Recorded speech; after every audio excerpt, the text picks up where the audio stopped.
नमस्कार दोस्तों, आपका स्टडी लाइट यूट्यूब चैनल में एक बार फिर से स्वागत है।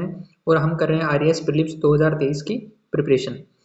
हम पढ़ रहे हैं राजस्थान की पॉलिटी, और राजस्थान की पॉलिटी की कड़ी में हमारा आज का जो टॉपिक है वो है राज्य सूचना आयोग, जो कि बहुत ही छोटा टॉपिक है, स्टेट इंफॉर्मेशन कमीशन। चलिए इसको कर लेते हैं कंप्लीट।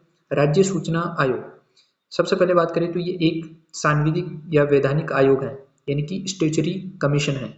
ये किसी अधिनियम के द्वारा हमारे संविधान में शामिल किया गया है। इसके बाद में बात करें तो सर्वप्रथम सूचना का अधिकार स्वीडन में लाया गया था 1766 ईस्वी में।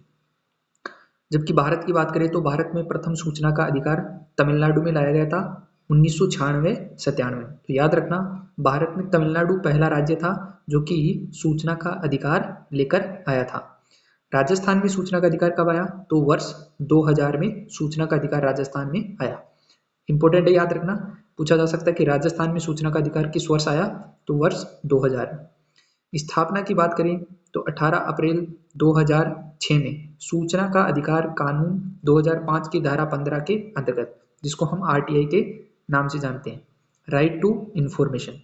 और इसी आरटीआई के तहत हम जो सरकारी विभाग हैं उन सरकारी विभागों की जानकारी ले सकते हैं। तो स्थापना 18 अप्रैल 2006 में की गई थी, और किसके तहत की, किसके द्वारा की गई थी? सूचना का अधिकार, राइट टू इंफॉर्मेशन कानून 2005, आरटीआई एक्ट 2005 की धारा 15 के अंतर्गत। योग्यता की बात कर लेते हैं तो निम्न में से कोई भी, यानी कि इसमें जो मुख्य सूचना आयुक्त होता है वह राज्य सूचना आयुक्त होता है। उनके जो पद हैं वो इनमें से हो सकते हैं। कोई वकील हो सकता है, पत्रकार हो सकता है, समाज सेवक हो सकता है, विज्ञान व प्रौद्योगिकी के विशेषज्ञ हो सकते हैं, न्यायिक अधिकारी हो सकता है, और प्रशासनिक अधिकारी हो सकता है। तो इनमें से कोई भी मुख्य सूचना आयुक्त व राज्य सूचना आयुक्त हो सकता है। संगठन या संरचना की बात करें तो इसमें 11 सदस्य होते हैं, जिसमें एक मुख्य सूचना आयुक्त होता है और 10 अन्य राज्य सूचना आयुक्त होते हैं।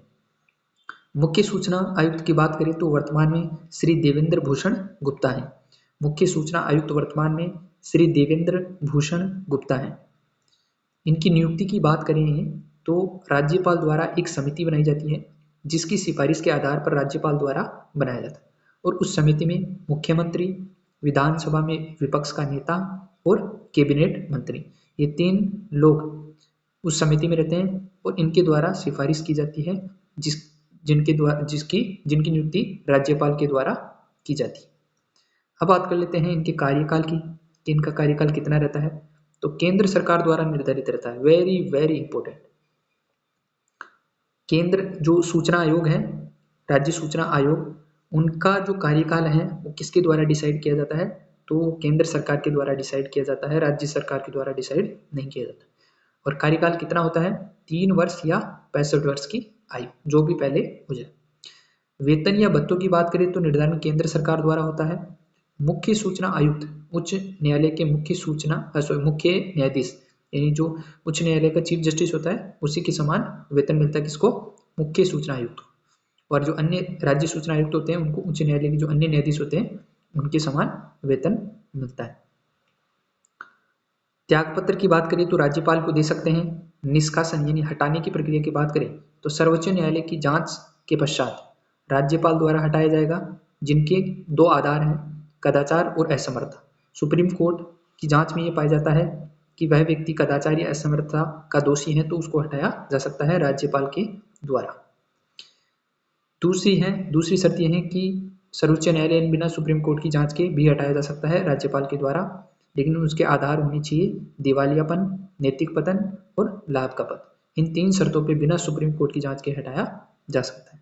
तो ये हमारा छोटा सा टॉपिक था जो कंप्लीट हो गया है। तो स्टडी लाइट यूट्यूब चैनल को सब्सक्राइब करना ना भूलें, और वीडियोज़ को शेयर कीजिए अपने दोस्तों में, और देखते रहिए। और 1 अक्टूबर आने वाला है, आरएएस प्रीलिम्स 2023 का वो दिन है जिस दिन हम उस एग्ज़ाम को क्या कर देंगे? क्रैक कर देंगे।